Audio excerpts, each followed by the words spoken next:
السلام عليكم ورحمة الله وبركاته. إن الحمد لله نحمده ونستعينه ونستغفره ونعوذ بالله من شرور أنفسنا ومن سيئات أعمالنا. من يهده الله فلا مضل له ومن يضلل فلا هادي له.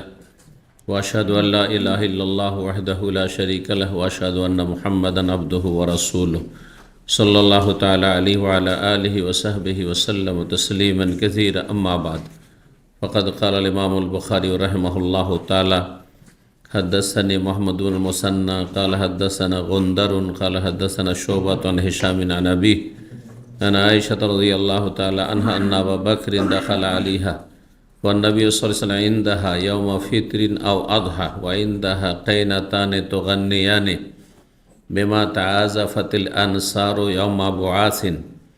فقال أبو بكر: مزمار الشيطان مرتين.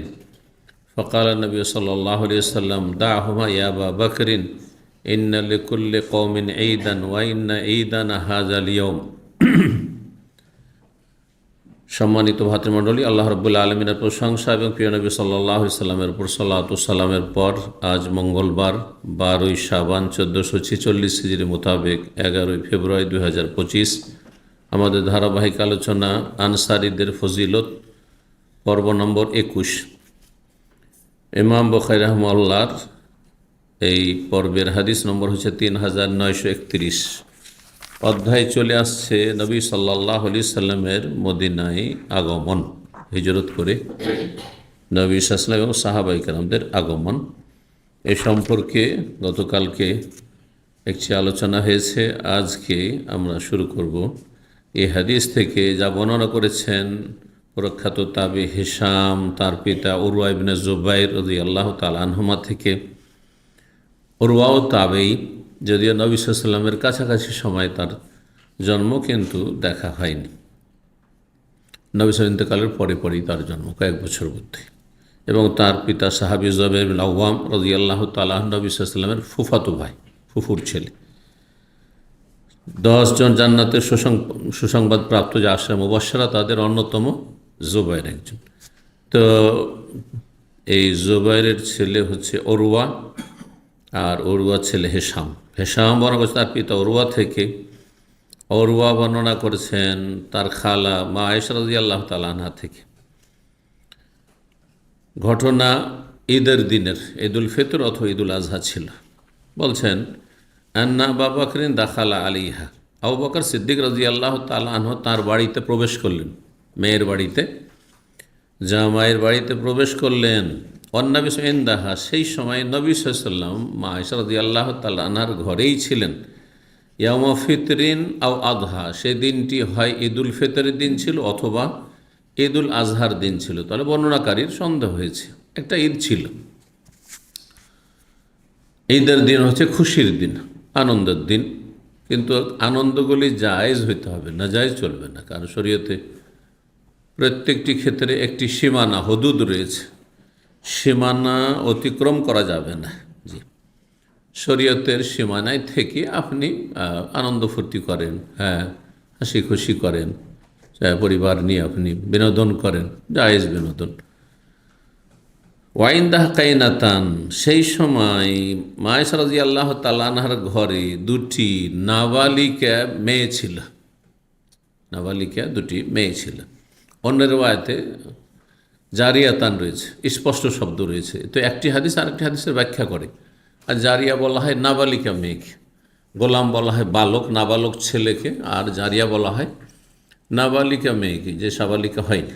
তো এ বিষয়টি মনে রাখতে হবে, কারণ ইসলামে সাবালিকা মেয়েদের গীত অথবা সঙ্গীত পাঠ করবে আর পুরুষরা শুনবে, এটা জায়েজ নয়।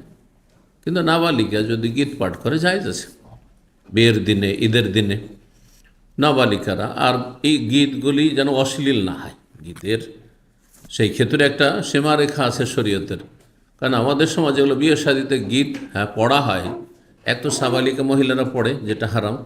দ্বিতীয় হচ্ছে একেবারে অশ্লীল অর্থ, যারা বুঝেন বা বোঝার চেষ্টা করবেন, অনেকে তো বুঝে না, শুধু মহিলাদের সুর শুনতে ভালো লাগছে ব্যাস। কিন্তু যদি বুঝে দেখেন, একেবারে খুবই নোংরা, সেগুলো নোংরা ভাষা, আর মেয়ের মা সম্পর্কে, ছেলের মা সম্পর্কে, আর এই সম্পর্কে সেই সম্পর্কে নোংরামি শেষ না, ফাহেসা। আর ইসলামে ফাহেসাকে, অশ্লীলতা, অশ্লীল কথা কাজকে হারাম করা হয়েছে, যেগুলি মানুষের যৌন সুরসুরি দেয়, হ্যাঁ, যৌন উত্তেজনা যাতে তৈরি হয়, এইরকম কার্যক্রম হারাম শরীয়তে। তারপর নোংরা ভাষা বলা হারাম, নোংরা কথা, নোংরা কাজ হারাম। জি, তো বলছেন যে দুটো কি ছিল, কাইনা বলা হয় গায়িকা, কিন্তু গায়িকা সাবালিকা হইতে পারে, নাবালিকা হইতে পারে। তো একটি হাদিস আর একটি হাদিসে ব্যাখ্যা করলো যে সে মেয়েগুলো কি ছিল, নাবালিকা, কিন্তু তারা গীত গাইতে জানত। সবাই আবার পারে না, গীত গাইতে জানত, গীত গাইত। তো গান্নিয়ানে বেমা তাজাফাতিল আনসার ইয়াম আবু আসিন, সেই দুটি বালিকা গীত গাইছিল। গেনা গীতকে বলা হয়, গেনা গানকেও বলা হয়।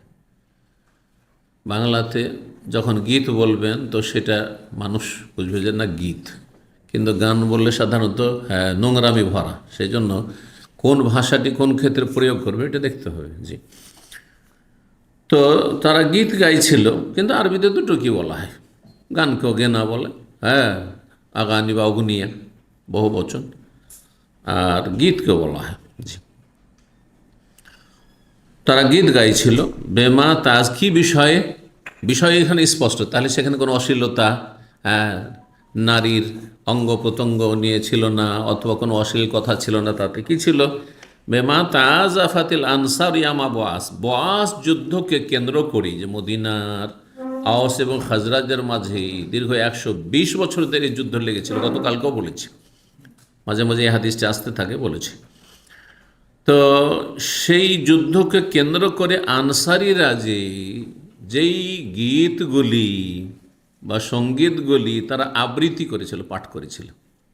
যুদ্ধকে কেন্দ্র করে অনেক গান আছে, নাই 71-এর, হ্যাঁ, গান আছে না নাই, স্বাধীনতার সঙ্গীত বা গান ইত্যাদি আছে।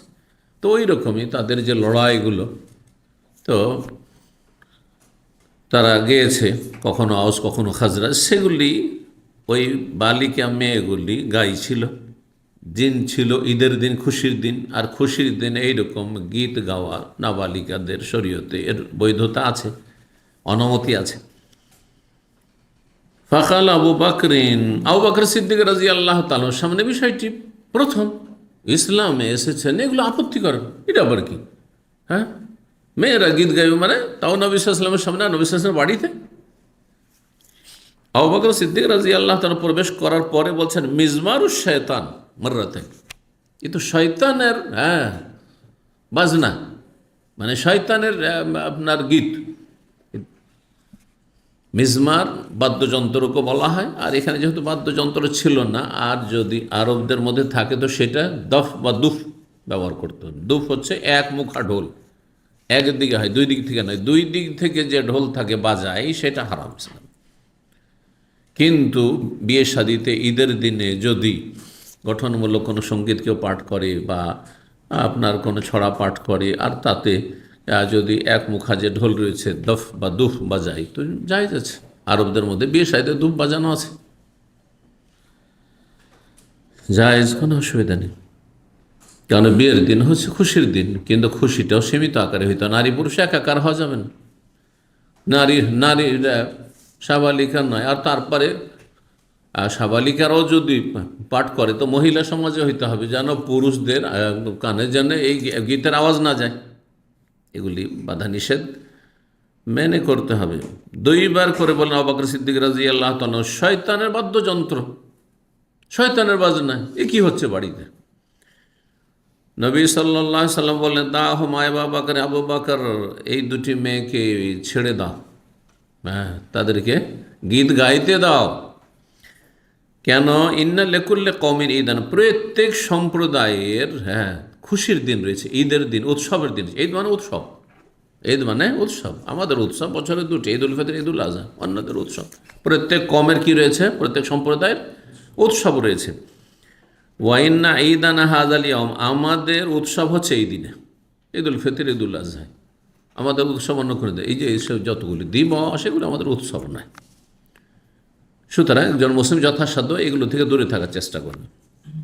যদিও এক শ্রেণীর লোকেরা বলছেন এগুলো তো আমরা ধর্ম মনে করে করি না, সুতরাং এগুলি আমাদের যা ট্রেডিশনাল বিষয়, পরম্পরা চলে আসছে, কেউ কেউ এদিকে গিয়েছে, কিন্তু এগুলো থেকে বেঁচে থাকো। ইসলামে দিবস পালন করার কোনো অবকাশ যদি থাকতো তো নবী সাল্লাল্লাহু হিজরতের দিবস পালন হইতো, নবী সাল্লাল্লাহু নবুয়তের যেই দিন নবী হয়েছিলেন সেই দিবস পালন হইতো, তারপরে এরকম আরও কোনো দিবস পালন হইতো। মেলা ইসলাম খুশি তো, মক্কা বিজয়ের দিবস পালন হতো, এর চেয়ে বড় বিজয় কী আছে? বদরের যুদ্ধের বিজয়ের দিবস পালন হইতো, কিছুই তো হয়নি ইসলামে, নেই কিছু। এরকম শোক দিবসও পালন নাই, শোক দিবস পালন হবে আর তাতে জাতীয় পতাকা সেটা ঝুঁকে থাকবে এই 3 দিন ধরে, তার নীরবতা পালন হবে। এগুলো সব হারাম, কিন্তু এগুলো সবগুলি ইহুদি খ্রিস্টান বিজাতির অনুকরণ, কোনো মুসলিমের জন্য জায়েজ নাই। স্বেচ্ছায় নিরুপায় হইলে পিছু টান দিয়ে থাকবেন, আপনি ফ্রন্ট লাইনে থাকবেন না, এগুলো নেতৃত্ব দিতে যাবেন না। ধরেন আপনার চাকরি আছে, এগুলো না করলে চাকরি চলে যাবে, তাহলে আপনি পেছনে থাকবেন, সামনে থাকবেন না। অন্তর থেকে ঘৃণা করবেন, যে সর্বনিম্ন স্তর যেটা প্রতিবাদের, অন্তর থেকে আমি এগুলোকে ঘৃণা করি, জায়েজ মনে করি, ঘৃণা করি, এবং আল্লাহর কাছে এগুলো থেকে আশ্রয় চাই। এইরকম ইমান কমপক্ষে থাকতে হবে, বাতিলের সাথে একাকার হয়ে গেলে হবে না। 3932 নম্বর হাদিস বর্ণনা করছেন আনাস বিন মালিক রাদিয়াল্লাহু তাআলা আনহু, তিনি বলেন লাম্মা কাদিমা রাসূলুল্লাহ সাল্লাল্লাহু আলাইহি মদিনাতা, যখন রাসূলুল্লাহ মদিনায় তশরিফ নিয়ে আসেন, নাযালা ফি উলুউল মদিনাতি ফি হাইয়িন ইউকালু লাহুম বানু আমর ইবনে আউফ। নবী সাল্লাল্লাহু আলাইহি ওয়াসাল্লাম মদিনায় অবতরণ করলেন, এসে ফি উলুউল মদিনা, মদিনার উঁচু এলাকায়। কোবা এলাকাটি তুলনামূলক মসজিদে নবীর যে এলাকা রয়েছে তার তুলনায় উঁচা ছিল, উঁচু এলাকায় অবতরণ করলেন, সেখানে প্রথম নামলেন। এমন একটি মহল্লা, ফি হাই মানে এমন একটি মহল্লায়, এখানে কিন্তু হাই বলা হচ্ছে, হাইউল খালিজ, আল খালিজ, হাইউল নাখিল, এটা হাইউল সুক, কিন্তু এই যে এই এরিয়া হচ্ছে এটা হাইউল দাওয়াসের, আমরা জানেন না সেই জন্য দাওয়াসের বলছেন, কিন্তু আসলে হাই মানে কি? মহল্লা। শহরের একটি পাড়াকে মহল্লা বলা হয়, আর গ্রামে হলে একটা গ্রামের কয়েকটা পাড়া মিলে একটা গ্রাম। গ্রামে হলে ওটাকে আমরা পাড়া বলি, আর শহরে হলে কি বলি? মহল্লা বলি। হাইয়ন মানে হচ্ছে মহল্লা আসলে। জি, তো হাই শব্দটি তাহলে 1400 বছর আগে থেকে চলে আসছে, এখনও ব্যবহার হচ্ছে। জি, ইংরেজিতে এখানে ডিস্ট্রিক্ট ব্যবহার করছে, তাই না? কিন্তু এদের পরিভাষা, আমাদের পরিভাষায় ডিস্ট্রিক্ট কথাটি প্রযোজ্য না, কারণ ডিস্ট্রিক্ট আমাদের অনেক বড়। আমাদের দেশে এরকম ডিস্ট্রিক্ট না যে 1 কিলোমিটার 2 কিলোমিটারের ডিস্ট্রিক্ট, তাই না? অন্তত 50 থেকে 100 কিলোমিটারের ডিস্ট্রিক্ট একটা, জি, এক প্রান্ত থেকে আরেক প্রান্ত। সুতরাং আমাদের ক্ষেত্রে ডিস্ট্রিক্ট হচ্ছে আপনার অন্যরকম। ডিস্ট্রিক্টের আরবি, সূক্ষ্ম আরবি, আমাদের দেশীয় ডিস্ট্রিক্টের আরবি হচ্ছে মহাফাজা। যেমন আলহাসা একটা মহাফাজা বলা হচ্ছে, আবকিক মহাফাজা, রাস্তানোর একটা মহাফাজা, জোবাইল একটি মহাফাজা, এইভাবে এখানে ভাগ আছে। যদিও মহাফাজার অর্থ ডিস্ট্রিক্টও হয়, আবার মহাফাজার অর্থ কমিশনারি হয়। কোনো কোনো দেশে কমিশনার ভাগ আছে, ডিস্ট্রিক্টের ওপরে হচ্ছে কয়েকটা ডিস্ট্রিক্ট মিলে একটা হচ্ছে কমিশনারি এলাকা, জি, যার একজন কমিশনার রয়েছে। জি, তো সব দেশে নাই এগুলো আর কি, এসব আপনার বিভিন্ন দেশের পরিভাষা এগুলো। তো বলছেন যে সেই মহল্লাকে কি বলা হতো? বানু আমর ইবনে আউফ, আমর ইবনে আউফের গোত্রের মহল্লা। এই এলাকায় আমর ইবনে আউফ বংশের লোকেরা বা গোত্রের লোকেরা বসবাস করত। তো সেই গোত্রের নামে, আর আরবরা এক বংশ এক এলাকায় বাস করবে, ভিন্ন বংশের লোক এসে মাঝখানে একটা বাস করবে, এরকমটা ছিল না ওদের। এখন পর্যন্ত গ্রামাঞ্চলে, পল্লী গ্রামে যদি চলে যান, তো যেখানে যারা আছে নিজের গোত্র ছাড়া, গতিয়া ছাড়া অন্য কোনো গোত্র নাই। জি, এখনও ওর কিছু চিহ্ন বাকি আছে। আমি গেছি একবার মরুভূমিতে 50 কিলোমিটার ভিতরে, কোনো রাস্তাঘাট নাই, ওই রকম এলাকায় গেছি। আর হারবি তো হারবি, এরা সব হারবি, অন্য কেউ নেই, বরং ওরা শুধু 4-5 ভাই আছে, আর কেউ নেই। এইভাবে এক একটা গোত্র এক এক এলাকায় বসবাস করে। আমাদের সমাজটা, আমাদের দেশের গ্রাম অঞ্চলগুলি আজকাল শহরের মতো হয়ে গেছে। শুধু এক গ্রামে বহু বংশের লোক এসে বাস করছে, এমন এমন লোক এসে বসবাস করছে, তার বংশের হয়তো কোনো লোক নেই, ওই একাই আছে। অবস্থার পরিবর্তন ঘটেছে, কিন্তু আগে ছিল না। আমাদের দেশেও এক সময় ছিল এরকম যে একটা গ্রাম মানে এক বংশ, আমরা সব এক বংশের লোক, এমনটা ছিল। জি। কালা ফাকামা ফিহিম আরবা আশারাত লাইলা, সেখানে এসে 14 দিন অবস্থান করলেন। এখানে চলে আসলো। অন্য হাদিস রয়েছে 10-এর বেশি। তা 10-এর বেশি কত ছিল তাহলে? 14 দিনের বর্ণনাটি সবচাইতে বিশুদ্ধ সহি। আর একটি বর্ণনায় 24 দিন রয়েছে, কিন্তু যেহেতু বিস্তর পার্থক্য, 10 দিনের পার্থক্য, ওই হাদিসটি দুর্বল, ওই রিওয়ায়াতটি দুর্বল। 14 দিন এখানে ছিলেন প্রথম এই কোবা এলাকায়। তাহলে 14 দিন সেখানে থেকেছেন, মসজিদ তৈরি করেছেন, সালাত আদি করেছেন। সুম্মা আরসালা ইলা মালা বানি নাজ্জার, তারপরে দূত পাঠালেন বানু নাজ্জার গোত্রের যারা সম্ভ্রান্ত ব্যক্তি বা নেতৃস্থানীয় ব্যক্তি তাদের কাছে। বানু নাজ্জার যেহেতু নবী সাল্লাল্লাহু আলাইহি ওয়াসাল্লামের আত্মীয়, তারা নবী সাল্লাল্লাহু আলাইহি ওয়াসাল্লামের দাদা আব্দুল মুত্তালিব, যে আব্দুল মুত্তালিবের নানা বংশ। তো দাদার নানা বংশ, আরবরা দাদার নানা বংশ, বাবার নানা বংশ, সবকে নানা বংশ বলে, আখওয়াল বলে, মামাদের বংশ। আমাদের সমাজে কি, হ্যাঁ, আমার মামা বংশটা শুধু আমার মামা বংশ, আমার বাপের মামা বংশ, মামাতো ভাইরা, ওরাকে চাচা বলছি আমরা, ঠিক না? কিন্তু আরবি ভাষায় সেটা নয়। ওপর যত যাবে, যেহেতু আপনার ওপরে যত আছে, দাদা, দাদার দাদা, দাদার দাদার দাদা, সবগুলি বাপ আপনার। কোরআনের ভাষায়, হাদিসের ভাষায় আবা, পূর্বপুরুষ, বাপ, সবাই বাপ। কিন্তু এই জন্য আদম বাপ।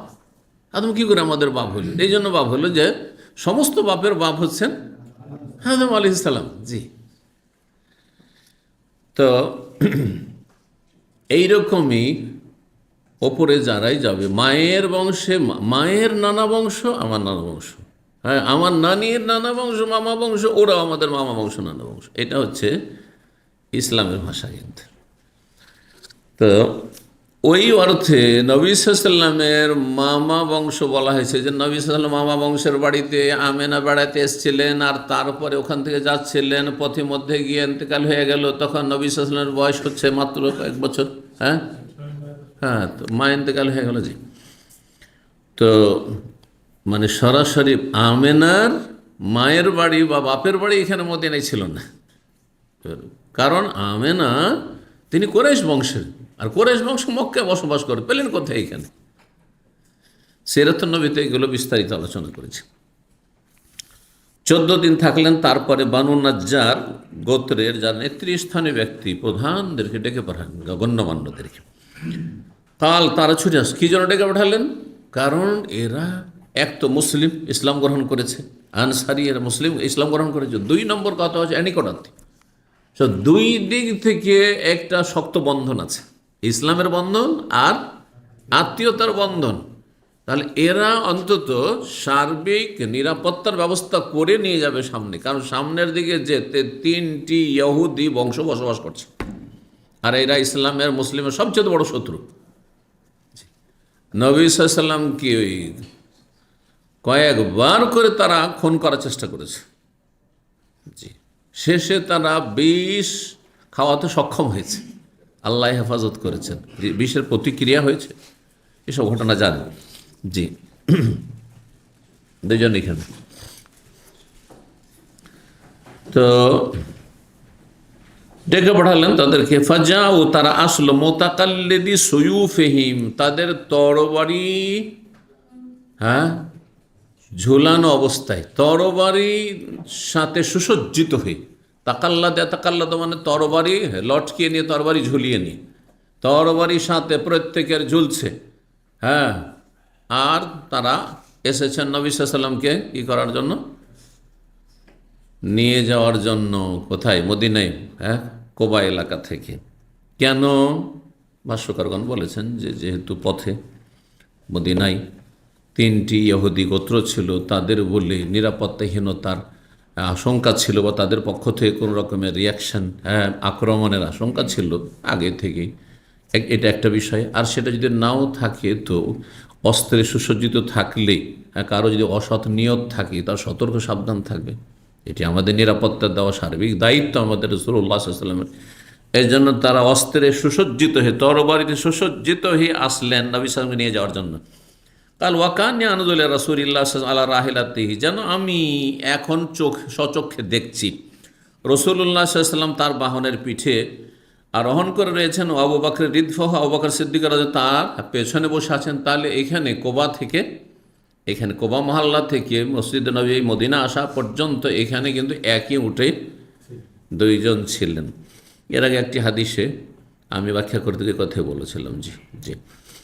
ও মালাউ বানি নাজ্জার হাওলাহু, আর বানু নাজ্জার গোত্রের প্রধানরা তার চারপাশে, রসুলের চারপাশে চারিদিক থেকে ঘিরে নিয়ে যাচ্ছে। জি। হাত্তা আলকা বেফেনায় আবি আইয়ুব, গিয়ে অবতরণ করলেন, নামলেন।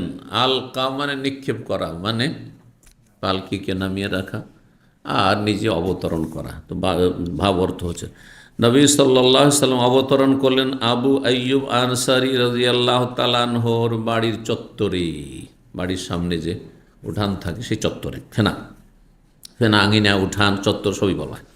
কাল ফাকানা ইউসাল্লি, নবী সাল্লাল্লাহু আলাইহি সাল্লাম সালাত আদায় করতেন। প্রথম গিয়ে মসজিদে নেই, সুতরাং হাইসু আদরাকাত হোস, যেখানে সালাতের সময় হতো ওখানে আদায় করে নিতেন। আর ইসলামের বৈশিষ্ট্য যা আগের উম্মতে ছিল না, তা হচ্ছে বেশ কয়েকটি বৈশিষ্ট্যের, যে আমার উম্মতের যে কোনো ব্যক্তির সালাতের সময় হয়ে গেলে সেখানেই তার সালাতের জায়গাও রয়েছে এবং পবিত্রতার ব্যবস্থাও রয়েছে। মাটি আছে, পানি নেই, মাটিতে তেমন করতে পারবে, এটি বৈশিষ্ট্য এই উম্মতের। আর যে কোনো জায়গায় সালাত পড়তে পারবে। আগের উম্মতের লোকদের জন্য ইবাদতবন্দি করতে হলে উপাসনালয়ে যেতে হবে। জি। ওয়ুসাল্লিহি মারাবিজুল গানাম, এবং রাসূলুল্লাহ এমনকি ছাগলের বাথানেও সালাত আদায় করতেন। আমরা ছাগল বাঁধার জায়গায় ছাগলের বাথান বা ছাগলের বেড়া, খোয়াড়, কি বলেন, যে এটা বলেন, বুঝলেই হইল। কাল সোম্মা ইন্নাহু আমারা বিবিনাল মাস, তারপরে মসজিদ নির্মাণ নির্দেশ দিলেন। ফারসা ইলা মালাই বানি নাজ্জার, জায়গা লাগবে, বানু নাজ্জার গোত্রের প্রধানদের কাছে দূত পাঠালেন। ফাজাও, তারা আসলো, বা তারা কাছের। কারিয়া বানি নাজ্জার, হে বানু নাজ্জারের লোকেরা, সামেনু নিবে হায়ে, তোমাদের এই বাগানটি মূল্যের বিনিময়ে তোমরা আমাকে দিয়ে দাও। সামান মানে মূল্য, টাকা পয়সা নাও। আর তোমাদের এই জমিটা, যে জায়গাটা আছে, এই বানু নাজ্জার গোত্রের দুইজন ইয়েতিম তার মালিক ছিল, এর আগে হাদিসটি গিয়েছে। তোমরা পয়সা নিয়ে জায়গাটি, তোমাদের এই বাগানটি, হায়েত মানে আসলে দেয়াল, প্রাচীর।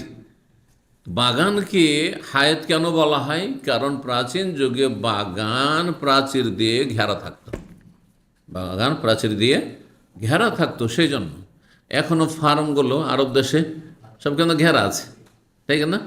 আমাদের দেশে বাগান বললে বুঝতে পারেন, কারণ আমাদের দেশে আমরা আম বাগান এলাকার লোক, চারিদিকে আম বাগান, কিন্তু সব খোলা। কিন্তু এখানে যে কোনো বাগান, খেজুর বাগান হোক আর কিশমিশ বাগান হোক আর এমনি কোনো ফার্ম হোক, এমনকি আম বাগান আমি যে জানে দেখেছি, আম বাগানে গিয়েছি, আম বাগান চারিদিক থেকে সব বন্ধ। হ্যাঁ, দরজা যেই সময় খোলা সেই সময় ঢুকতে পারে, দরজা দিয়ে ঢুকতে হবে, যেখানে সেখান দিয়ে ঢুকতে পারবেন না, আর যে কেউ ঢুকতে পারবেন না বলছেন। তো হায়েত মানে বললাম যে হায়েত মানে আসল শাব্দিক অর্থ হচ্ছে দেয়াল, হ্যাঁ, প্রাচীর। কিন্তু বাগান, এখানে অর্থ কী রয়েছে? তোমাদের বাগানের জায়গাটি দিয়ে দাও, এখানে তোমাদের দেয়াল দিয়ে দাও, প্রাচীরটা দিয়ে। প্রাচীর কিনবেন না ইসলাম নাকি? না, বাগানের জায়গাটি, যেখানে কয়েকটা খেজুর গাছ ছিল আর ভগ্নাবশেষ ছিল সেখানে। তো এই জন্য বলা হয় যে তখনকার বাগানগুলি কী দাও, দেয়াল দিয়ে ঘেরা থাকতো, সেই জন্য এইটি দিয়ে দাও। ফাকালু, তারা বলে, লা ওয়াল্লাহ, না না, আল্লাহর কসম করে বলছি আমরা, লা নাতলুবু সামানু ইল্লা ইলাল্লাহ তাআলা, আমরা এর মূল্য আল্লাহ ছাড়া কারও কাছে নেব না, রবের কাছে এর মূল্য নেব, প্রতিদান নেব। কাল ফাকানা ফিহি মা আকুলু লাকুম কানাত ফি কুবুর মুশরিকিন, বলছেন বর্ণনাকারীকে আনাস বিন মালিক, সেই জায়গায় ছিল যা তোমাদেরকে বলছি আমি সচক্ষে দেখেছি। কি? কানাত ফি কবর, মুশরিকদের কিছু কবর ছিল, পুরাতন কবর ছিল। আর তারপরে মুসলিমদের কবর না, কবর জানা ছিল যে কবর আছে, কিন্তু সেই কবরগুলি মুসলিমের কবর বিনা কারণে অন্য জায়গায় স্থানান্তরিত করা যায় না। কবরওয়ালার স্বার্থে, কবরবাসীর স্বার্থে, কবরে যে দাফন আছে তার স্বার্থে, কবরস্থানের স্বার্থে কবরকে স্থানান্তরিত করতে পারবেন। এই মাসলা জেনে রাখেন, জানি এই মাসলা অনেকে জিজ্ঞাসা করেন।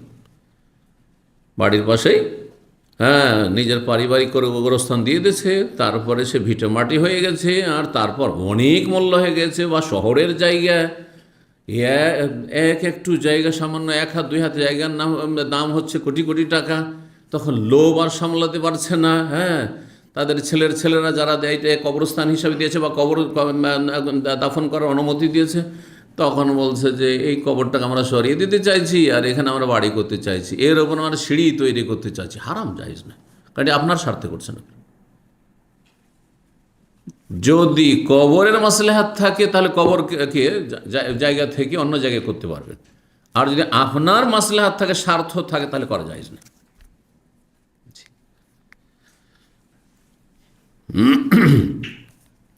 সেখানে কিছু মুশরিকদের কবর ছিল, মুসলিমের কবর ছিল না। আর মুশরিকের সম্মান ওই রকম নেই যেই সম্মান রয়েছে একজন মুসলিমের মৃতদেহের। এটা একটা কারণ যে সেগুলোকে কি করা হয়েছিল, উঠিয়ে ফেলে দেওয়া হলো অন্য জায়গায় বা স্থানান্তরিত করে দেওয়া। ওয়াকানা ফিহি খারিব, আর সেখানে কিছু ভগ্নাবশেষ ছিল, ভাঙাচোরা ঘর বাড়ি। খারিব, খারাপ থেকে, খারাপ মানে কি? খারাপ মানে খারাপ, শব্দটি বাংলা বলছি এমন। খারাপ মানে খারাপ, আমরা খারাপ প দিয়ে বলি, আর আরবি হচ্ছে খারাপ, বোঝা গেছে ব দিয়ে, পার্থক্য এইটুকু। বিরান হয়ে যাওয়া, অনাবাদ হয়ে যাওয়া। তো যেগুলো বিরান হয়ে গেছে, অনাবাদ হয়ে গেছে, বাড়িঘর এক সময় ছিল, একেবারে সমতল হয়ে যায় না, কিছু ভগ্নাবশেষ থাকে। দেখি শত শত বছর চল, তারপরে এখানে একটা ঘরের মতো উঁচা হয়ে আছে, এই আছে, সেই আছে। তো খারেব মানে ভগ্নাবশেষ। ওয়াকানা ফিহা নাখলুন, সেখানে কয়েকটি খেজুরের গাছও ছিল। জি। ফামারা রসুল কবরের মুশরিক, রসুল্লাহ মুশরিকদের কবরগুলি সম্পর্কে নির্দেশ দিয়ে ফান্নবের সাথে সেগুলোকে উঠিয়ে ফেলে দেওয়া হলো। অবিল খেরাবে, যেহেতু কবরগুলি অনেক পুরাতন ছিল আর মুশরিকদের ছিল। আর ভগ্নাবশেষ সম্পর্কে নির্দেশ ফাসুয়াত, সেটাকে সমতল করে দেওয়া হলো, কারণ সেখানে মসজিদ নির্মাণ করলে সমতল করতে হবে। অবিন নাখলে, খেজুরগুলি সম্পর্কে নির্দেশ দিলে খেজুরের গাছ সম্পর্কে ফাঁকতিয়া, সেগুলি কেটে ফেলা হলো। কালা ফাসাফুন নাখলা, তার খেজুরের গাছের কাণ্ডগুলিকে সারি লাগিয়ে দিলেন কিবলাতাল, মসজিদের কিবলার দিকে রেখে দিলেন। এটা অর্থ প্রসিদ্ধ অর্থ, যে খেজুর গাছগুলি কেটে কেটে সামনের দিকে পালা লাগিয়ে দিলেন, সারি লাগিয়ে।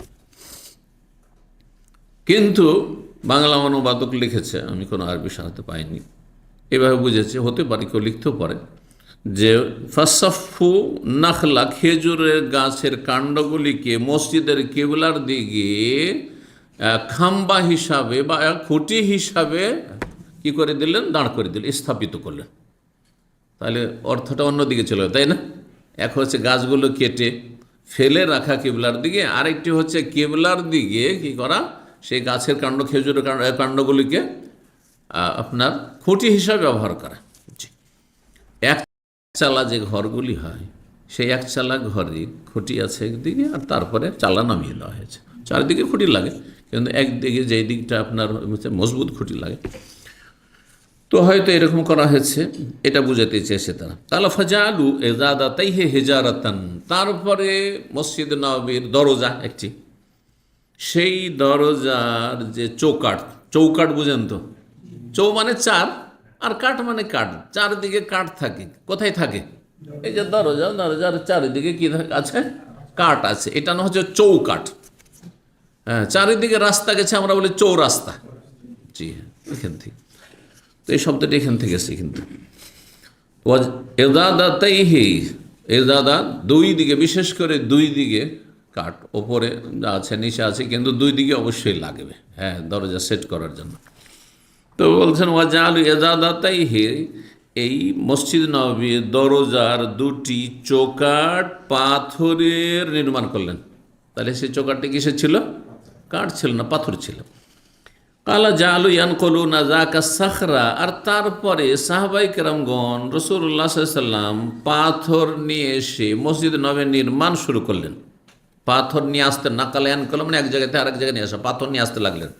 ওহমিয়ারতে জেজুনা, তারা কবিতা আবৃত্তি করছিলেন, ছন্দযুক্ত কবিতা পড়ছে, রজ, কবিতার বিভিন্ন প্রকরণ রয়েছে, তার মধ্যে এক ধরনের কবিতা হচ্ছে রজজ। তো ছন্দযুক্ত কবিতা পাঠ করতে লাগলেন রসুল্লাহ, তাদের সাথেও ছিলেন ইয়াকুলুন সাহাবাই কেরামগণ, এবং রসুল্লাহ সাল্লাম এই কবিতাগুলি আবৃত করছিলেন। আল্লাহুম্মা ইন্নাহু লা খায়রা ইল্লা খায়রুল আখিরাহ, হে আল্লাহ, সত্যিকারের কল্যাণ হচ্ছে পরকালের কল্যাণ। ফানসরিল আনসার ওয়াল মুহাজিরা, সুতরাং আনসার এবং মুহাজিরিনদের তুমি সাহায্য করো। অন্য রিওয়ায়াতে রয়েছে ফাগফিরিল আনসারা ওয়াল মুহাজিরা, মুহাজির আনসারদের ক্ষমা করো। আর এক রিওয়ায়াতে রয়েছে ফারহামিল আনহা আনসার ওয়াল মুহাজিরা, আনসার এবং মুহাজিরিনদের রহম করো। তাহলে বিভিন্নভাবে তারা এই কবিতাগুলি পাঠ করেছেন। 47 নম্বর অধ্যায় বলছেন বাবু ইকামাতিল মুহাজির বে মাক্কাতা বাদা কাযায় নুসুকিহি। এই অধ্যায় হচ্ছে মুহাজির ব্যক্তির মক্কায় অবস্থান করা হজ উমরা সমাপ্ত করার পরে কতদিন থাকতে পারবে। মুহাজির ব্যক্তি মানে মক্কা থেকে যেই ব্যক্তি হিজরত করেছেন মদিনার উদ্দেশ্যে, মুহাজিরিন, সবচাইতে উত্তম হিজরত ছিল সেই হিজরত। এখনও কিয়ামত পর্যন্ত হিজরত আছে, থাকবে। নবী সাল্লাল্লাহু আলাইহি ওয়াসাল্লাম একটি হাদিস, লা তানকাতিল হিজরাতু মা কুতিলাল আদু, যতদিন পর্যন্ত জমিনে শত্রুর বিরুদ্ধে লড়াই চলতে থাকবে, সংগ্রাম চলতে থাকবে, মানে শত্রু আল্লাহর জমিনে থাকবে, সারা বিশ্ব মুমিন মুসলিম হয়ে যাবে না যতদিন, ততদিন পর্যন্ত হিজরত বন্ধ হবে না। কারণ প্রতিকূল অবস্থা কোনো এলাকায় থাকবে যেখানে মুসলিমদের জন্য বসবাস করা কঠিন হয়ে যাবে, মুসলিমদের সেখানে ইমান ইসলাম নিয়ে বেঁচে থাকা মুশকিল হয়ে যাবে, বা সেখানে ইসলাম চর্চা করা মুশকিল হয়ে যাবে, ইসলামী শিক্ষার ব্যবস্থা নেই, সেখানে জুমা জামাতের সুব্যবস্থা নেই। যেমন অনেক দেশ আছে যেখানে এক শ্রেণীর মুসলিমরা শুধু দুনিয়ার জন্য চলে যাচ্ছে, অথচ সেখানে জুমা জামাতের ব্যবস্থা নেই। এমন জায়গায় বসবাস করা যায় নয়। অমুসলিম দেশে বসবাস করা যাবে নিরুপায় হলে, কারণ মুসলিমদের, সারা বিশ্বের মুসলিমদের কেউ জায়গা দিতে পারবে না, বর্তমান পরিস্থিতিতে জায়গা দেবেও না, আর দেওয়ার সুযোগও নাই। সুতরাং অমুসলিম দেশে যাদের জন্ম হয়েছে অথবা যারা থাকতে বাধ্য হয়ে গেছে, তাদের সামনে উত্তম বিকল্প কিছু নেই, অমুসলিম দেশে বসবাস করতে হবে। কিন্তু এই শর্ত অবশ্যই থাকতে হবে যে সেখানে জুমা জামাত করতে পারছে। ফুকাহা কেরামগণ এই ভাষাটি ব্যবহার করেছেন, জুমা জামাত, বুঝলেন? মানে সপ্তাহে একটা জুমা পড়তে পারছেন, তাতে কোনো বাধা নেই। আর 5 ওয়াক্ত জামাতে মানে মসজিদের আজান শুনছেন আর জামাতে যেতে পারছেন। আপনি 10 কিলোমিটার দূরে মসজিদ আছে, শুধু জুমায় যান আপনি, জায়েজ নয় বাস করা। শয়তান এইসব এলাকা ইস্তাহওয়াজ আলাইহিম শয়তান, হাদিস রয়েছে, শয়তান ছেয়ে যাবে সব জায়গায় যেখানে আজান একামত কিছু শুনতে পারেন না আপনি, জামাতে হাজির হতে পারেন না আপনি, জি, অথচ আপনি সুস্থ, আপনার জামাতে যেতে কোনো বাধা নেই, আপনি পুরুষ মানুষ, জি। আল্লাহ হেফাজত করুন। মুহাজির, সত্যিকারের মুহাজির এবং সবচেয়ে শ্রেষ্ঠ মুহাজিরিন হচ্ছেন মক্কা থেকে যারা মদিনায় হিজরত করেছেন আল্লাহর দ্বীনের জন্য, কালিমাকে উঁচা করার জন্য এবং রাসূলুল্লাহ সাল্লাল্লাহু আলাইহি ওয়াসাল্লামের সাথ দেওয়ার জন্য। রাসূলুল্লাহ সাল্লাল্লাহু আলাইহি ওয়াসাল্লাম সবচেয়ে বড় মুহাজির, আর তারপরে সাহাবায়ে কেরামগণ রিজওয়ানুল্লাহি তাআলা আলাইহিম আজমাইন মুহাজিরিন। মুহাজিরদের শরীয়তের বিধান ছিল যে মক্কা বিজয় হওয়ার পরেও তারা মাতৃভূমিতে ফিরে যেতে পারবে না। আপনারা অনেকে জানেন না, না? মক্কা বিজয় হয়ে গেল, ইসলামিক স্টেট হয়ে গেল, মক্কা মদিনার সমান হয়ে গেল, ঠিক না? যেমন এখন আছে, ওই 8ম হিজরি থেকে আজ পর্যন্ত আছি আলহামদুলিল্লাহ, যেমন মক্কা তেমন মদিনা।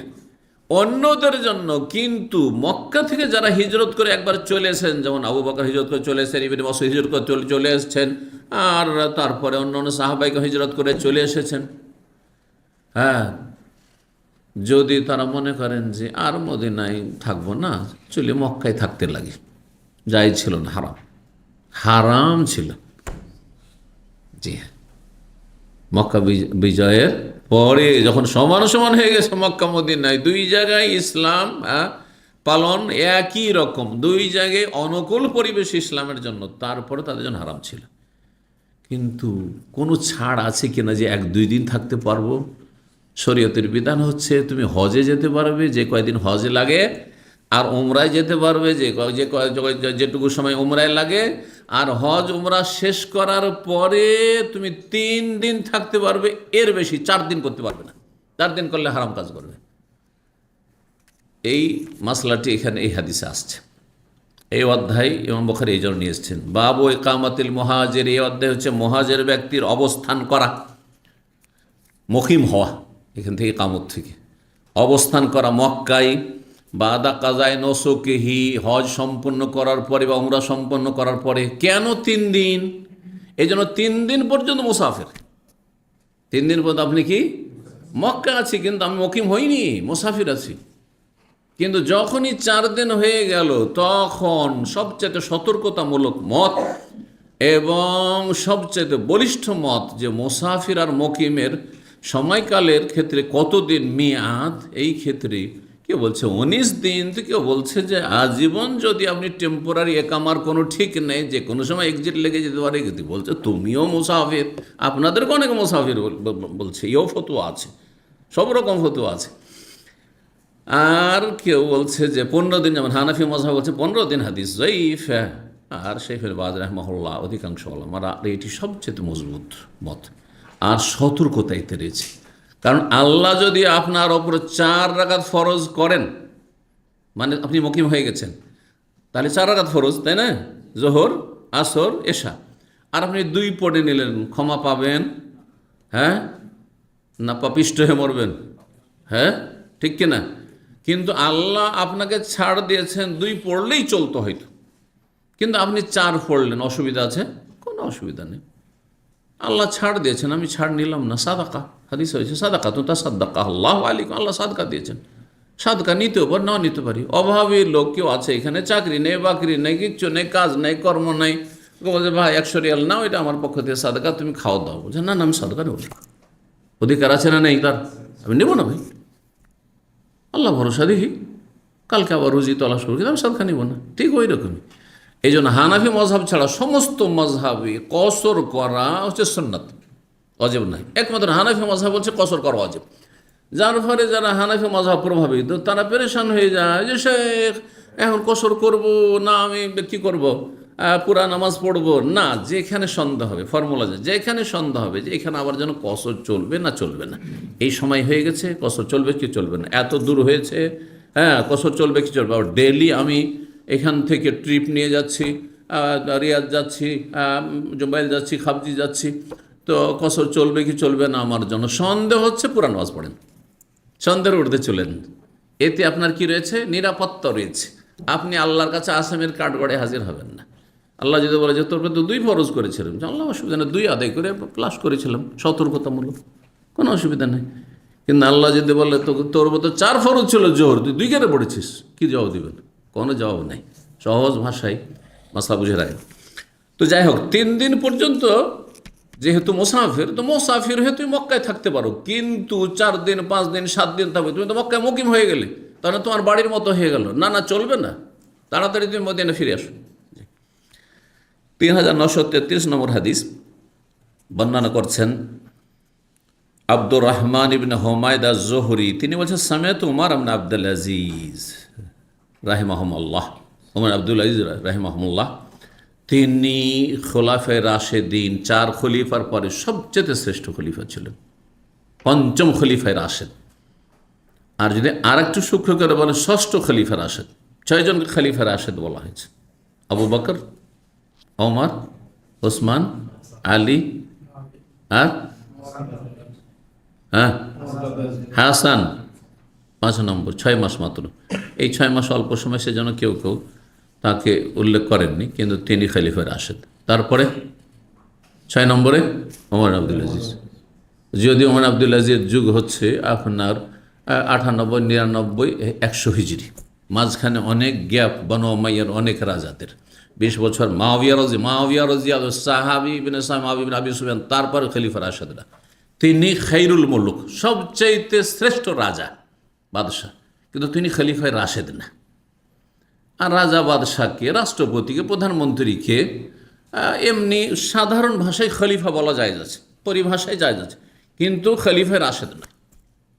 এই জন্য মুআবিয়াকে যদি খলিফা বলেন খলিফা, কিন্তু খলিফা রাশেদ না।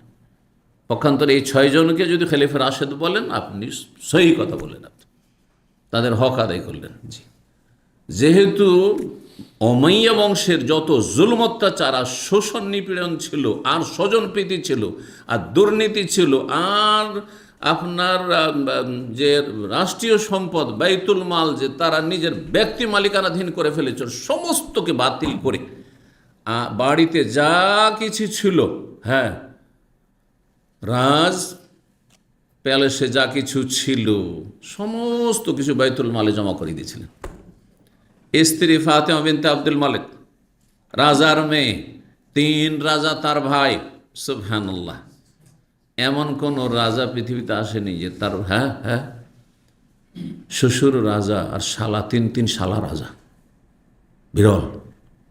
তিনি হচ্ছেন ওমর আব্দুল আজিজ রাহিমাহুল্লাহ। কিন্তু তিনি খলিফা হওয়ার পর দরবেশ আল্লাহর ওলিউল্লাহর জীবন কাটিয়েছেন। সবসময় ওলিউল্লাহ ছিলেন, কিন্তু একেবারে দুনিয়া বিমুখ, জাহেদ, ওরে আখিরাতমুখী হয়ে জীবনযাপন করেছেন। স্ত্রী প্রথম দিন বাসর রাতে আসলো, আর মাথা থেকে পাপ পর্যন্ত একেবারে স্বর্ণ মণিমুক্তা, একবারে সুসজ্জিতা। বললেন যে তুমি কি আমার কাছে থাকতে চাও? বলছে হ্যাঁ, অবশ্যই। যদি থাকতে চাও তাহলে এই যে যতগুলি তোমার কাছে অলংকার গয়না আছে সব কিছু বাইতুল মালে জমা করো, আর না হলে তুমি বিদায় নিয়ে বাবার বাড়ি চলে যাও। কেন? বললেন কারণ এগুলি তোমার বাবার নিজের সম্পদ নয়। এত সম্পদ পেল কোথায়? সব রাষ্ট্রীয় সম্পদ, এগুলো সব বাইতুল মালের সম্পদ। এর মালিক তোমার বাবাও না, তুমিও না, সুতরাং এগুলি জমা করে আসতে হবে আমার সাথে সংসার করলে। সুবহানাল্লাহ। এই স্ত্রীও ছিল আল্লাহ আলী, মেনে নিল, সামিয়ানা ওয়া আতানা, সাথে সাথে বাইতুল মালে জমা করে দিল। যার ফলে নিজের নিকট আত্মীয়রা শত্রু হয়ে গেল, তার খাবারে বিষ মিশিয়ে দিল, 3 বছরের বেশি খেলাফত করতে দিল না। কারণ এই লোক থাকলেও তো আমরা চুরি ডাকাতি বেইমানি করে খেতে পারবো না। ভালো মানুষের বাস সেই যুগেই ছিল না, তো আজ কি ভালো শাসকের বাস কোথা থেকে হবে বলেন?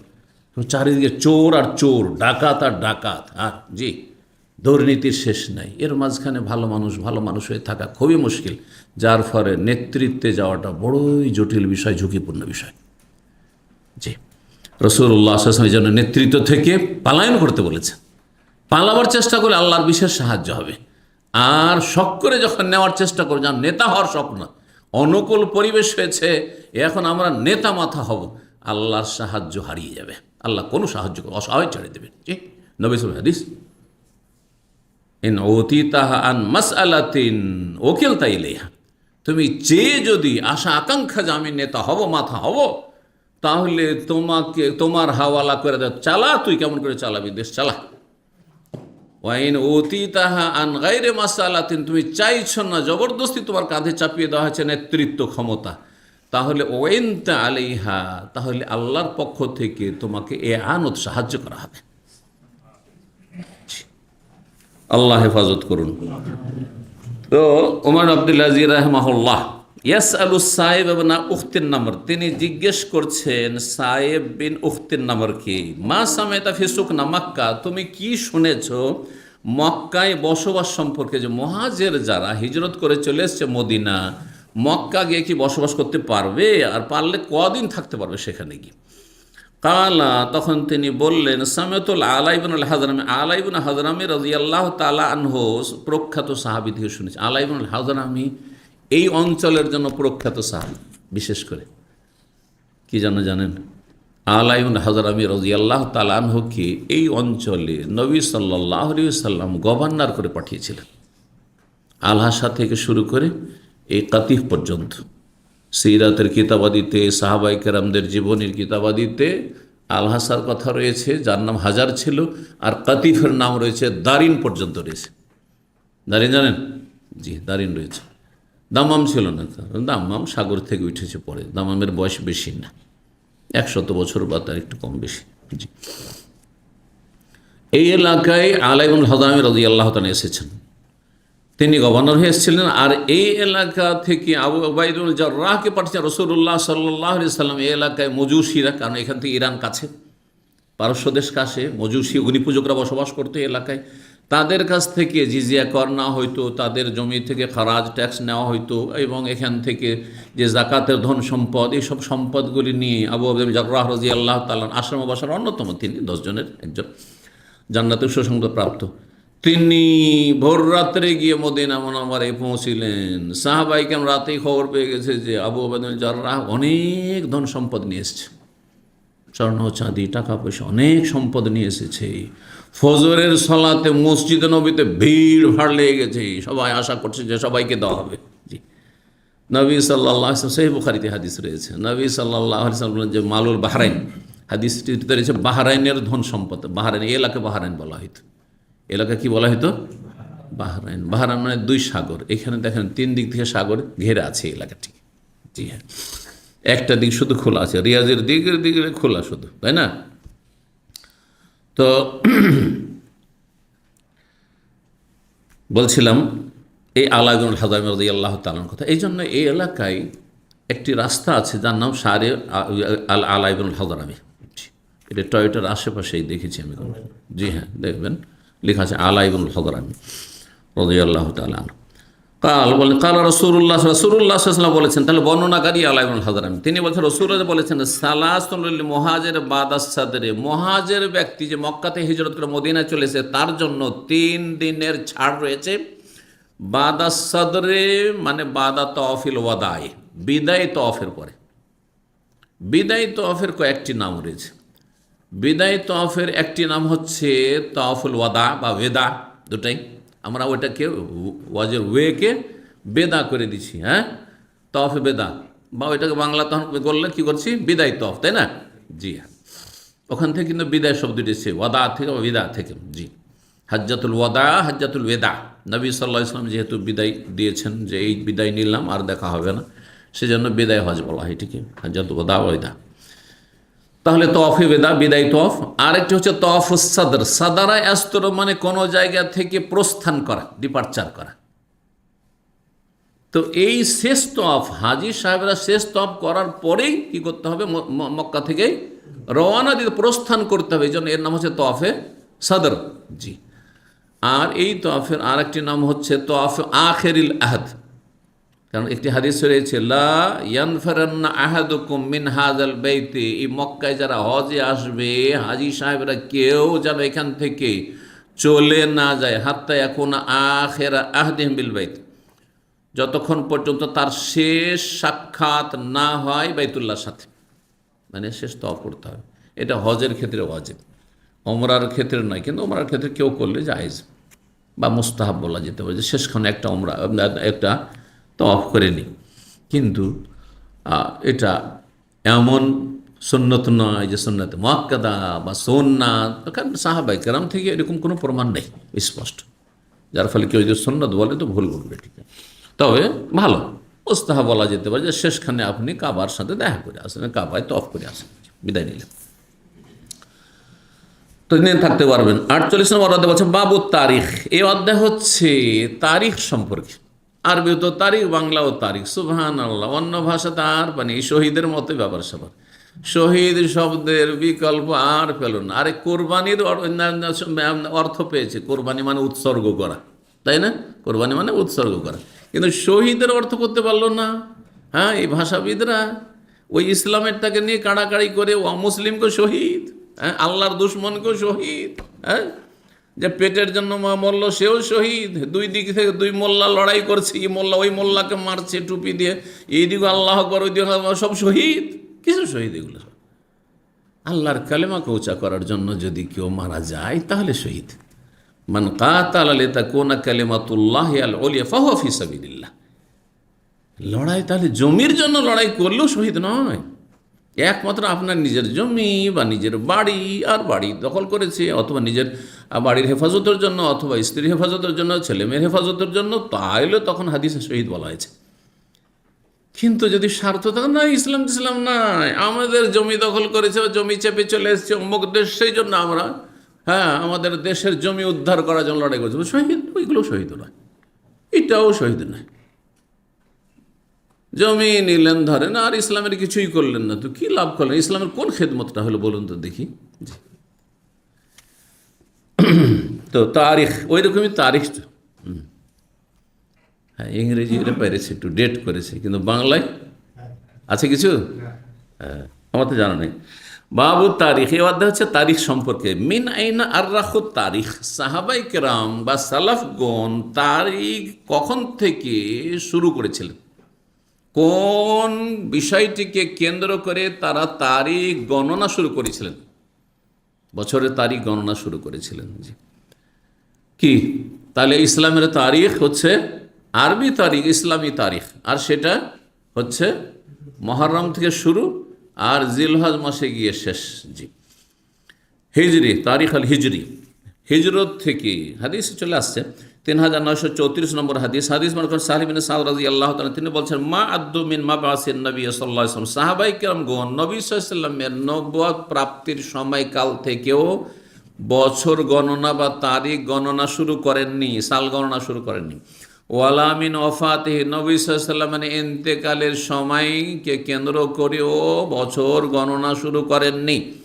মা আদ্দু, তারা যে বছর গণনা শুরু করেছেন ইল্লা মিন মাকদামিহিল মদিনা, মদিনায় শুভাগমনকে কেন্দ্র করে, মদিনায় হিজরতকে কেন্দ্র করে। এই জন্য এই তারিখ হচ্ছে তারিখে হিজরি, হিজরি তারিখ। জি, তাহলে ইসলামে যে বড় বড় ঘটনাগুলি ঘটেছে তার একটি হচ্ছে নবী সাল্লাল্লাহু আলাইহি ওয়াসাল্লামের নবুয়ত, নবী 40 বছর বয়সে।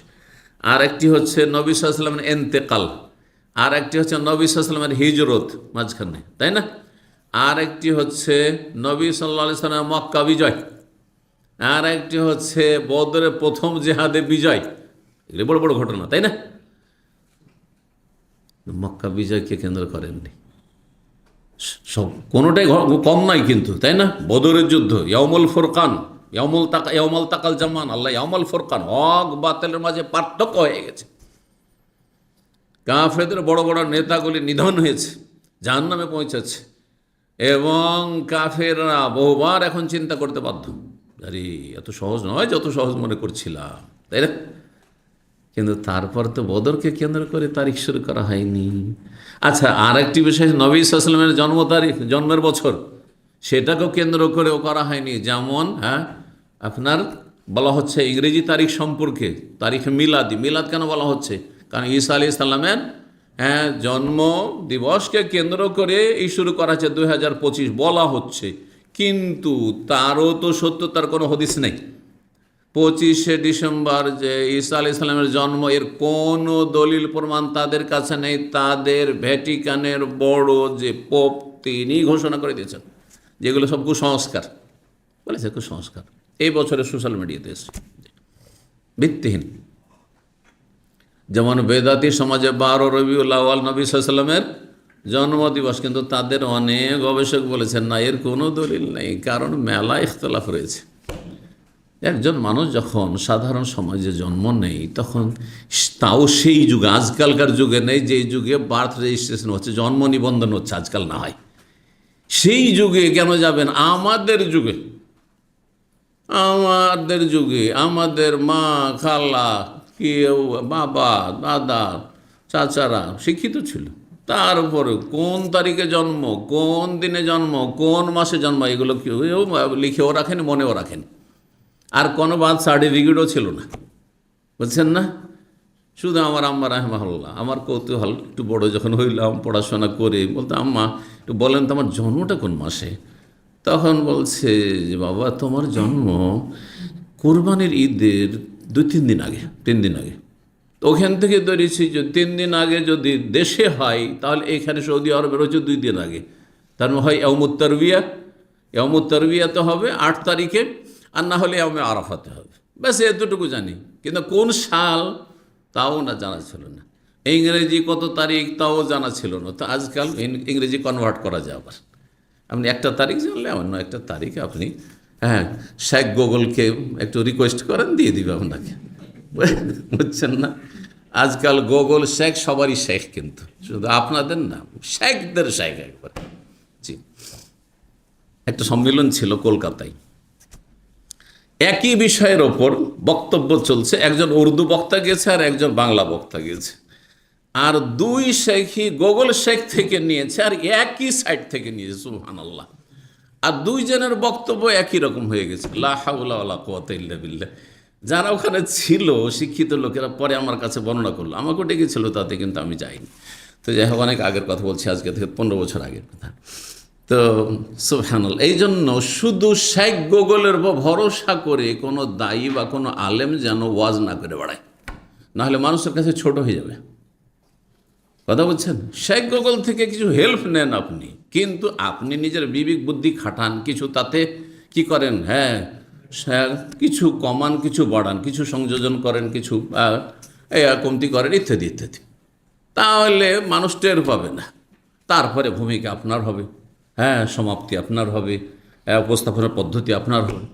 এগুলো করলে, এগুলো হচ্ছে চালাক মানুষের কাজ আর জ্ঞানী মানুষের কাজ। আর অলস পার্টির কাজ হচ্ছে A to Z, একদম, হ্যাঁ আলিফ থেকে ইয়া পর্যন্ত, যেভাবে শেখ সাহেব দিয়ে দিয়েছে গুগল শেখ, ওইভাবে উপস্থাপন করে দেওয়া হবে, আর্টিকেল লিখে দেওয়া। আপনি বলেন যে আমি তো অনেক কিছু নতুন তথ্য দিলাম, কিন্তু যারা জ্ঞানী মানুষ দেখবে যে তোমার ফেসবুক আর স্ট্যাটাস, আর ওই তো দেখছি যে গুগলে সেম কথাগুলি, ওই কথাগুলি আছে। বুঝতে পারা গেছে?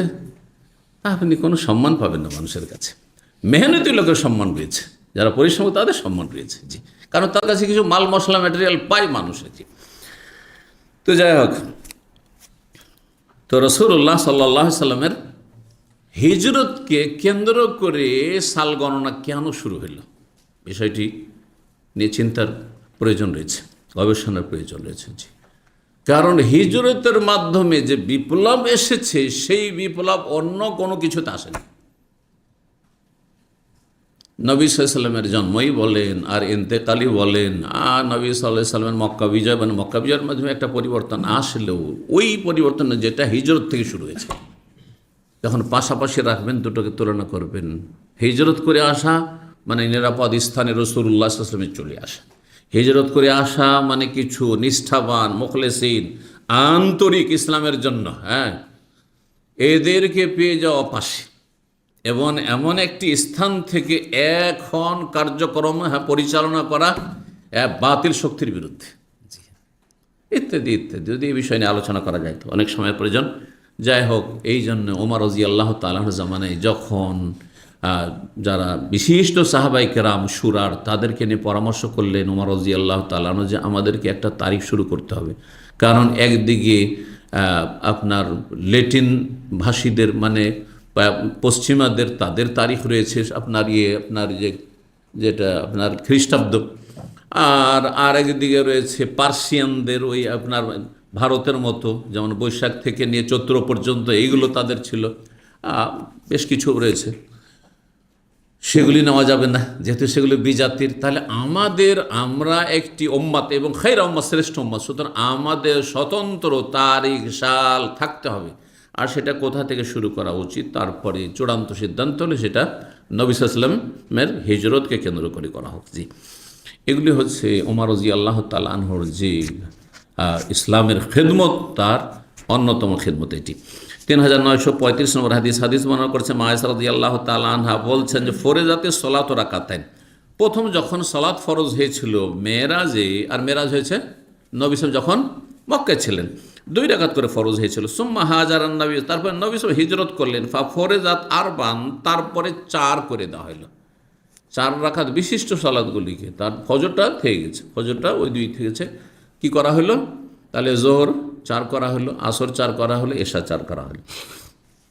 অতরিকাত সলাতুস সাফারে আলাল উলা, আর সফরের সলাতকে বহাল রাখা হইল প্রথমটার ওপর, মানে ওই যে প্রথম 2 করেছিল ওর ওপরে বহাল রাখা হলো, যে সফরে থাকলে যে মক্কায় 2 করে পড়তে, ওটা পড়লেই চলবে, জি, ছাড় দেওয়া হয় ছিল। হাদিস 49 নম্বর অধ্যায় বলছেন বাবু কওলিন নবী সাল্লাল্লাহু আলাইহি ওয়াসাল্লাম, এই অধ্যায় নবী সাল্লাল্লাহু আলাইহি ওয়াসাল্লামের এই বাণী সম্পর্কে, দোয়া সম্পর্কে। নবী সাল্লাল্লাহু আলাইহি ওয়াসাল্লাম দোয়া করেছিলেন সাহাবায়ে কেরামদের, মুহাজিরিনদের জন্য, বিশেষ করে মুহাজির সাহাবায়ে কেরামদের জন্য, আল্লাহুম্মা আমদিলি আলি আসহাবি হিজরাতাহুম, হে আল্লাহ আমার সাহাবায়ে কেরামদের হিজরতকে তুমি কবুল করো, হিজরতকে তুমি সাদরে গ্রহণ করো। আমদা ইয়ামজি মানে চূড়ান্ত করা, তা আল্লাহর কাছে চূড়ান্ত মানে আল্লাহর কাছে গ্রহণযোগ্য হওয়া, কবুল হওয়া। ও মারসিয়াতেহি, এবং নবী সাল্লাল্লাহু আলাইহি সাল্লামের শোক প্রকাশ, লেমান মাতা, ওই সাহাবীদের জন্য যারা হিজরত করার পরেও হ্যাঁ, ভাগ্যবশত মক্কা ইন্তেকাল করেছিলেন এমন সাহাবী ছিলেন সাদ বিন খাওলা। তিনি মক্কা গিয়েছিলেন বেড়াতে, আর তারপরে সেখানে গিয়ে ইন্তেকাল করেছিলেন। তো ইচ্ছা করে তো তিনি করেননি, আর তিনি জানতেন না যে আমার এখানে আসলে মত হয়ে যাবে, কিন্তু ভাগ্যের জন্য না, যাই হোক হিজরত করার পরে আবার সে মক্কায় গিয়ে সেখানে ইন্তেকাল করতে হলো। তো তাতে কোনো অসুবিধা নেই, কারণ মানুষের এটি এখতিয়ার হতো নয়। কিন্তু কেউ স্বেচ্ছায় গিয়ে যেই জায়গা থেকে চলে এসেছে, অর্থাৎ মক্কা থেকে, সেখানে থাকতে পারবে না। কিন্তু এই বিধান অন্য হিজরতের ক্ষেত্রে নয়, কিন্তু অন্য হিজরতের ক্ষেত্রে মোটেই নয়। ধরেন আপনি কোনো জায়গাতে হিজরত করেছেন, কারণ জুলম অত্যাচার চলছিল সেখানে ইসলাম পালন করতে দিচ্ছিল না, আর তারপরে সেখান থেকে চলে গেছেন, অন্য জায়গায় চলে গেছেন, আর তারপরে দেখলেন যে আলহামদুলিল্লাহ সেখানকার লোকগুলো হেদায়েত হয়ে গেছে।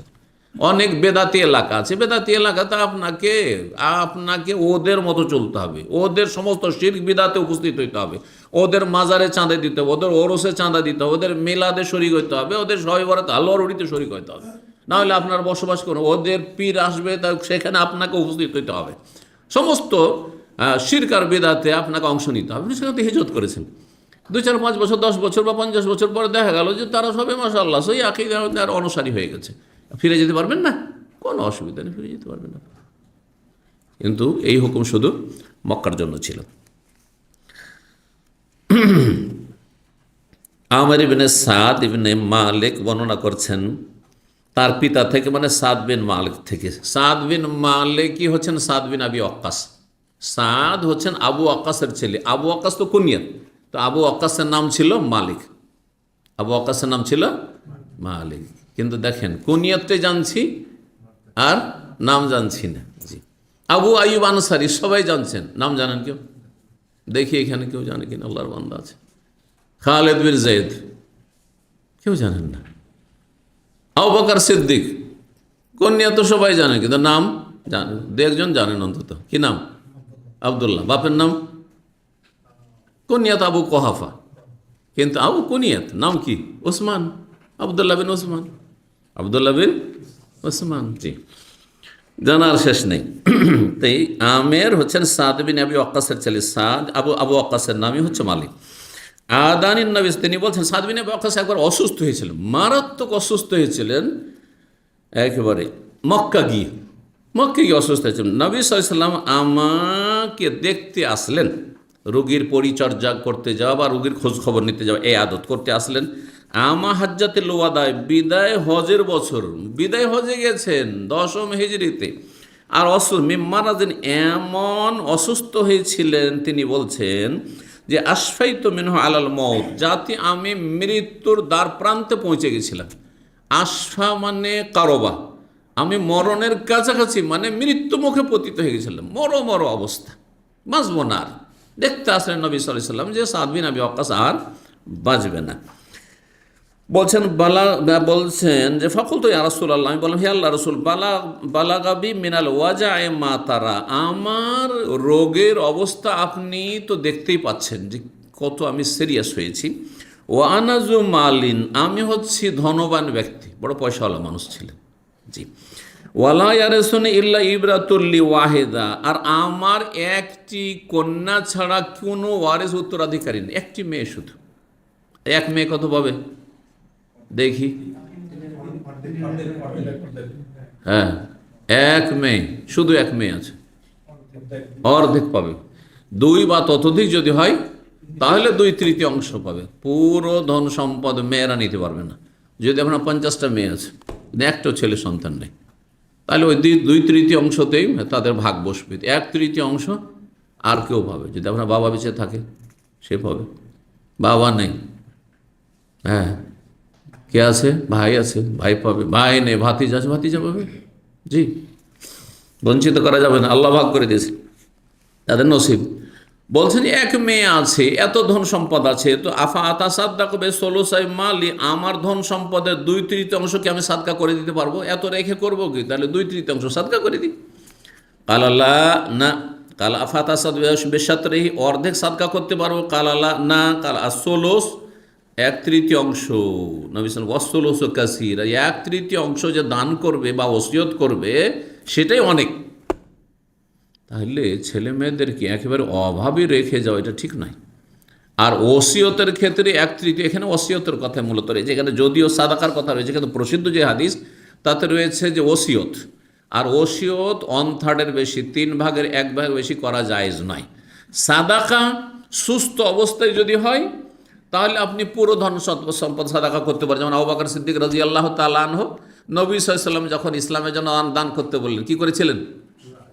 বাড়িতে যা ছিল সব কিছু কুড়িয়ে নিয়ে এসে জমা করে দিয়েছিলেন, দেননি? না জায়েজ কাজ করেছেন? জায়েজ করেছেন সুস্থ অবস্থায়। ওমর রাদিয়াল্লাহু তাআলা কত নিয়ে এসেছিলেন? অর্ধেক নিয়ে এসেছিলেন, যেহেতু সেটা ওসিয়ত না সাদাকা। আল্লাহর প্রতি যদি তাওয়াক্কুল ভরসা থাকে আর সুস্থ অবস্থা থাকেন, আর আপনি ভিক্ষা থেকে আর মানুষের দ্বারস্থ হওয়া থেকে আর কারো কাছে ধার কর্জা ছোট হইতে যাব এইসব থেকে যদি নিজেকে বাঁচিয়ে রাখতে পারেন, তাহলে পুরো ধন সম্পদ সুস্থ অবস্থায় ছেলে মেয়ে থাকা সত্ত্বেও দান করে দিতে পারে, জায়েজ, শরীয়তে মাসলা এটি।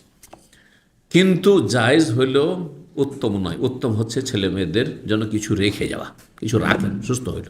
অসুস্থ অবস্থায়, একবার খুব সিরিয়াস অসুখ, এই অবস্থায় জায়েজ নাই, কারণ সেখানে আশঙ্কা আছে, ছেলে মেয়েদের ওপর হয়তো অসন্তুষ্টি আছে, অথবা ছেলে মেয়ে ছাড়া আরও কেউ আছে তাদের অসন্তুষ্ট, এইসব অবাঞ্ছিতদের জন্য কি রেখে যাবো, সব দান করে দেবো আল্লাহ রাস্তায়।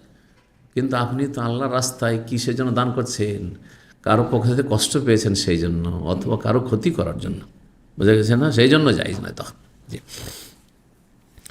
আর ওসিয়তের ক্ষেত্রে শুধু 3/1, তাই বলেন ওয়াসলুসু কাসীর, আর 3/1 ওসিয়ত করা এটা অনেক। ইন্নাকা আনতাজারা ওয়ারাসাতা আগনিয়া, তুমি যদি তোমার উত্তরাধিকারীদেরকে সচ্ছল অবস্থায় রেখে যাও, খাইরুন, এটি বেশি ভালো, মিন আনতাজারাহুম আলাতান, তুমি তাদেরকে অভাবী রেখে যাওয়ার চাইতে। ইয়াতাকাফাফুন নাস, অভাবী করে যদি তোমার ছেলে মেয়েদেরকে রেখে চলে যাও তাহলে তারা মানুষের দ্বারস্থ, কাফফুন মানে হাতের তলা হয়, ওখান থেকে তাকাফাফা মানে ভিক্ষা করে বেড়াবে, চেয়ে বেড়াবে। আপনি আপনার মেয়ের জন্য কিছু রেখে গেলেন না, বা ছেলের জন্য কিছু রেখে গেলেন না, তখন কার কাছে ধার নিচ্ছে আর টাকা দিচ্ছে না, অদাখবি করছে আর হারাম কাজে লিপ্ত হচ্ছে, বা অভাবে সব নষ্ট, চুরি করতে লেগে গেল, ওই ডাকাতি করতে লেগে গেল, খারাপ হয়ে গেল। যার ফলে আপনি ওয়ারিসিনদের জন্য কিছু রাখবেন। তারপর বলছেন আহমদ ইবনে ইউনুস ইব্রাহিম থেকে বর্ণনা করে, আনতাজারা ওয়ারাসাতাকা, তোমার ছেলে মেয়েদেরকে ওয়ারিসিনদেরকে যদি ছেড়ে যাও, ওয়ালাস্তা বিনাফিকিন, আর তুমি যা কিছুই খরচ পাবো, লাস্তাবে না ফেকে নাফাকাতান, যে কোনো খরচ খরচা করো। এই যে ছেলে মেয়েরা তোমার থেকে ভাগ পেলো, হ্যাঁ, তোমার উত্তরাধিকারী, মা বাবা পেলো, মা পেলো, বা ভাই বোন পেলো, যদি ছেলে মেয়ে না থাকবে বা ছেলে না থাকে, ছেলে সন্তান, তাহলে ভাই বোনও পেতে পারে, ভাই বোন থাকলে কিছু অংশ। তো তারা যে পেলো, এটা মনে করে যে এতে নেকি নেই, বলছেন যে এতেও কিন্তু নেকি আছে। তাবতাগি বিহা ওয়াজহাল্লাহ, তাতে যদি আল্লাহ সন্তুষ্টি তোমার উদ্দেশ্য থাকে, ইল্লা আজারাকাল্লাহু বিহা, আল্লাহ তোমাকে তার উত্তম প্রতিদান নেকি দেবেন। হাত্তা লোকমা, এমনকি 1 লোকমা খাবার। এই লোকমা কথাটিও আরবি, আমাদের বাংলায় এর কোনো বাংলা আছে? আল্লাহর রাস্তায় কেউ থাকলে বলবেন, কারণ আমি কিন্তু সারা জীবন শিখতেই আছি, আমার কাজই হচ্ছে নতুন নতুন কিছু শিখা। হ্যাঁ, লোকমা, 1 গুচ্ছ বলা যাবে না, গুচ্ছ বলা যাবে না, কি নলা, নেওলা, নেওয়ালা তো বলে বেশি হইলে, এতটুকুকে নেওলা হবে, দেখ লোকমা উঠেলেন, এটুকু বলা যাবে, চলেন নেওলা। তো যাই হোক, 1 লোকমা দেখেন। তারপর লোকমাতে যে অলঙ্কার আছে আর বলতে স্বাদ আছে, ওইটা অন্য ভাষাতে নেই কিন্তু। যেমন পানি বলতেই ভালো লাগছে, জল যদি বলেন, হ্যাঁ ভালো লাগবে না। তো এমনকি 1 লোকমা তাজ আল্লাহ ফি ফি ইমরাতে, ফি প্রথম ফিটা হারফে জার, দ্বিতীয় ফি ফামুন, ফি ফামুন আসলে ছিল ফৌহুন, আর ফৌহুন থেকে ফি হয়ে গেছে এখানে, হ্যাঁ, ফুকা ফি ক্যা, হ্যাঁ ফি হে। এই যে ফি ইমরাতিকা, তোমার স্ত্রীর মুখে যে একটা লোকমা দেবে, ও লোকমা দেওয়া মানে লোকমা উঠিয়ে দেওয়া নাই, কারণ অনেকে মনে করে যে লোকমা খাইয়ে দিতে হয়, এই হাদিসের আলোকে স্ত্রীকে মুখে তুলে দিতে হয়। না না, এই হাদিসের এই শাব্দিক অর্থ উদ্দেশ্য নেই। উদ্দেশ্য হচ্ছে যে একটা লোকমা বা একটা খাবারের যে ব্যবস্থা, একটা মিলের ব্যবস্থা করলে তোমার স্ত্রীর জন্য, এই যে মাসের মাস টাকা পাঠাচ্ছেন আর একটা টাকা আপনার টাকাগুলো খরচ করছে আপনার স্ত্রী, ওতে নাকি পাচ্ছেন আপনি, দেখাচ্ছি পয়সা নেকি, অথচ আপনি এটা ফরজ আদায় করছেন, কিন্তু নেকি এতে কিন্তু নিয়তটা ভালো হইতে হবে। নিয়ত আবার যে মানবতার খাতিরে করছি, হ্যাঁ, সমাজের খাতিরে করছি, লোকে কি বলবে যে বিয়ে করেছে আর খরচ খরচা পাঠায় না, শ্বশুর বাড়ি রেখে দিয়েছে হোস্টেলে আর একটা পয়সা দেয় না, সেই জন্য পাঠাচ্ছে, না হইলে পাঠাইতাম না, তাহলে নাকি পাবেন না আপনি? কারণ নিয়ত আপনার ফরজ আদায় করার নেই, নিয়ত হচ্ছে সমাজের বদনাম থেকে বাঁচা আপনার, হ্যাঁ, অথবা মানবতার খাতিরে আপনি করছেন, কিচ্ছু নাকি পাবেন না আপনি, সেটাই পাবেন আপনি। ফালাহু মানাওয়া যেমন হাদিসে রয়েছে। বলতো ইয়া রাসূলুল্লাহ, তারপরে হে আল্লাহ রাসূল, ওখাল্লাফ বাদ আসহাবি, আমার সাহাবাই কেরামগণ চলে যাবেন, আমার সাথী সঙ্গীগণ, আমার সাথী সঙ্গীগণ চলে যাবেন মদিনা ফিরে, আর আমি পিছিয়ে থেকে যাব। এই যে অসুস্থ অবস্থায় তো আমি সফর করতে পারবো না, তো মক্কায় থেকে যাবো, আমি তো হতভাগা। জি। কালা, আক্ষেপ করে বলছেন যে আমি অসুস্থ এরকম, তো এই অবস্থায় কি আমি আমার সাথী সঙ্গীদের থেকে পিছিয়ে থেকে যাব? কালা ইন্নাকা লান তুখাল্লাফা, তুমি যদি পিছিয়ে থেকেও যাও, ফাতা আমাল, ইচ্ছা করে তো আর থাকছো না মক্কায় তুমি পিছিয়ে, হ্যাঁ, যে আমি মাতৃভূমির মায়া ছাড়তে পারি না আবার ফিরে চলে এলাম, না, তুমি কি জন্য থাকছো? যে তুমি সফর করতে পারছো না, অসুস্থ, সেজন্য। ফাতা আমাল আমালান, বেশি ঠান্ডা লাগলে বন্ধ করে দেন বা একটু আরও কমা, বন্ধ করে দেন। ফাতা আমালা আমালান, কোনো আমল করলে তুমি তাবতাগি বিহি ওয়াজহাল্লাহ, যদি আল্লাহ সন্তুষ্টি উদ্দেশ্য থাকে, তাহলে আমলে কি থাকতে হবে? আল্লাহ সন্তুষ্টি উদ্দেশ্য থাকতে হবে। আপনি আপনার ছেলে মেয়েকে খরচ দিচ্ছেন, স্কুল মাদ্রাসার ফিস দিচ্ছেন, খাওয়া দাওয়া দিচ্ছেন, চিকিৎসা দিচ্ছেন, লেবাস পোশাক দিচ্ছেন, কোনো কিছু পড়োকন পাঠাইলেন, বাপ মাকে দিচ্ছেন, তাবতাগি বিযালিকা ওয়াজহাল্লাহ, আল্লাহ সন্তুষ্টি যেন উদ্দেশ্য থাকে, এটি হচ্ছে নিয়তে সলেহা। ইন্নামাল আমালু বিন্নিয়াত, নিয়ত যদি সৎ না থাকে তো পাবেন না কিছু। জি। ইল্লাজতাদা বিহি দারাজা, তার মাধ্যমে তোমার মর্যাদা উঁচা হবে, ওয়ারিফাতান, তুমি উচ্চতা লাভ করবে, ওয়ালা আল্লাকা তুখাল্লাফ, আর শোনো, তুমি মক্কায় শুধু পিছিয়ে থাকবে না, আর তুমি এখন মারা যাবে না, ওয়ালা আল্লাকা তুখাল্লাফ, সম্ভবত তুমি দীর্ঘায়িত হবে, মানে তুখাল্লাফ ফিল উমরে, এখানে দ্বিতীয় তুখাল্লাফ মানে তোমার বয়স কি হবে? লম্বা হবে, তোমাকে আল্লাহ দীর্ঘদিন রাখবেন দুনিয়াতে। হাত্তা ইয়ান্তাফিয়া বিকা আকওয়াম, বহু জাতি তোমার দ্বারা লাভবান হবে, ওয়া ইউদাররু বিকা আখারুন, আর বহু জাতি তোমার মাধ্যমে ক্ষতিগ্রস্ত হবে, তাদের সর্বনাশ হবে। আর বাস্তবে তাই হয়েছে। সাদ বিন আবি ওয়াক্কাস রাদিয়াল্লাহু তাআলা আনহু, জি, যে জিহাদগুলি হয়েছে, জি, পারস্য দেশের জিহাদ আর যখন আপনার রোমের জিহাদ, সেগুলি তাতে বড় অবদান, তার অবদান ছিল পারস্য দেশ বিজয়ের ক্ষেত্রে, ইরাক বিজয়ের ক্ষেত্রে। জি। তো এইদিকে ভবিষ্যৎবাণী, নবী সাল্লাল্লাহু আলাইহি ওয়াসাল্লাম ওহীর মাধ্যমে কথা বলছেন যে তুমি এই অবস্থায় মারা যাবে না, হতে পারে তুমি দীর্ঘায়িত হবে, হতে পারে মানে সত্যি। নবী যখন হতে পারে বলছেন, আমাদের হতে পারে বলার মতো নয়, কারণ আমরা হতে পারে একটা সম্ভাব্য কথা বলছি, কিন্তু নবী সাল্লাল্লাহু আলাইহি ওয়াসাল্লাম ওহী মারফত, হ্যাঁ, কথা বলছেন, কিন্তু সম্ভাবনার ভঙ্গিমাতে কথাটি পেশ করছেন। বলছেন তারপরে দোয়া, আল্লাহুম্মা আমদিলি আসহাবি হিজরাতাহুম, হে আল্লাহ আমার সাহাবায়ে কেরামদের হিজরতকে তুমি কবুল করো, ওয়ালা তারুদ্দাহুম আলা আকাবিহিম, তাদেরকে উল্টো দিকে ফিরিয়ে দিও না, মানে হিজরত পারে মক্কায় তাদেরকে রেখে দিও না। তবে লাকিনিল বায়েসু সাদ ইবনে খাওলা, তবে দুস্থ, বায়েস মানে দুস্থ, বায়েস মানে অসহায়। আমাদের দেশে একটি ভাষা রয়েছে, আমাদের ভাষায়, আপনাদের অঞ্চলে আছে কি না, এর চেয়ে সূক্ষ্ম ভাষা, একবার সুন্দর।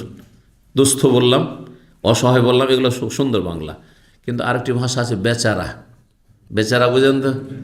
বেচারা মানে নিরুপায় ব্যক্তি, অসহায়েরই অর্থ বহন করে। কিন্তু এই যে বায়েস মানে বেচারা, উর্দুতে যখন তর্জমা করে উর্দু ভাষা, তখন বেচারা, বেচারা কা এসা হো গিয়া, হ্যাঁ, বেচারা, বেচারা বলেন না আপনারা? বেচারা শব্দটি ফার্সি শব্দ, বে মানে না, এই জন্য বে আদব মানে যার আদব নেই, ঠিক না? ঠিক কিনা? বে মানে না, ভালো করে তর্জমাটা শুনেন।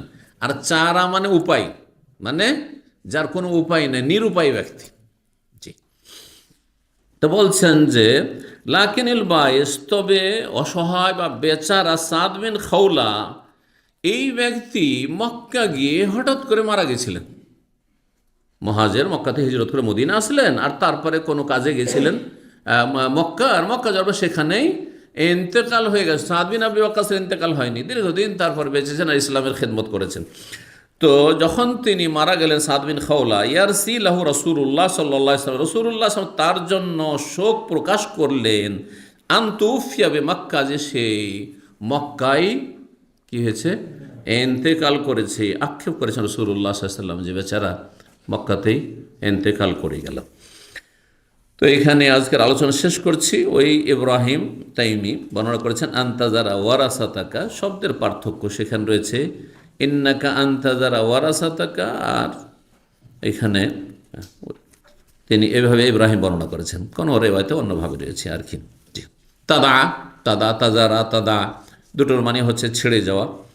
তো এই ছিল আর কি হাদিসের সনদে শব্দের পার্থক্য। বাকি এখানে আজকের আলোচনা শেষ করেছি। জাযাকুমুল্লাহ খাইরান। আল্লাহ রাব্বুল আলামিন আপনাদের ভালো করুন যারা এখানে হাজির হয়েছেন, এবং আপনাদেরকে আল্লাহ নেক হায়াত দান করুন, দিন দুনিয়ার সার্বিক কল্যাণ দান করুন, আল্লাহ রাব্বুল রুজিতে বরকত দান করুন, সমস্ত বালা মুসিবত থেকে আল্লাহ হেফাজতে রাখুন, জান্নাতুল ফিরদৌসের পথে রাখুন, জাহান্নামের আযাব থেকে রক্ষা করুন।